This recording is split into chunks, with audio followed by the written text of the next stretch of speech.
Plus de 260 personnalités indépendantes du paysage politique et de la société civile en Tunisie ont lancé une pétition pour exprimer leur opposition aux élections locales prévues le 24 décembre courant, estimant que c'est un pas de plus vers la démolition des institutions de la République démocratique. Les Tunisiens sont en train d'aller vers des élections qui sont, on va dire, parachutées.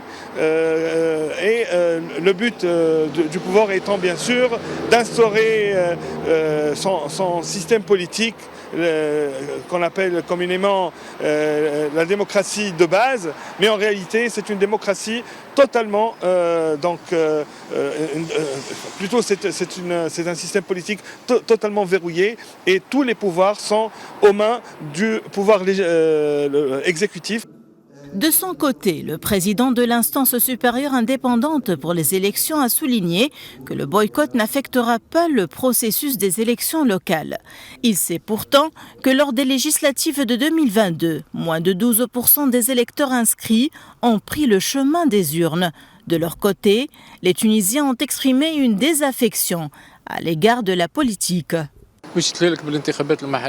Rien n'indique qu'il y ait une campagne électorale. Aujourd'hui, le Tunisien est embourbé dans les problèmes.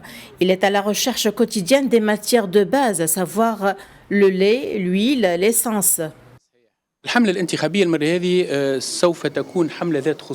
Cette fois-ci, la campagne électorale est particulière. On ne s'attend donc pas à une grande campagne, car il s'agit d'une campagne locale qui se déroule dans les villages et les quartiers. À noter que les personnalités signataires relèvent que cette échéance électorale intervient dans un contexte marqué par une crise politique inédite et des répressions exercées sur les composantes de la société civile.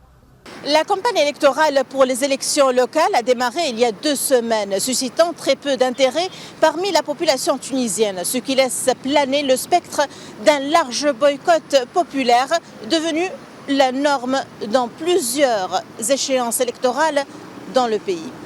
Depuis Tunis, Najwa Becha pour Médien.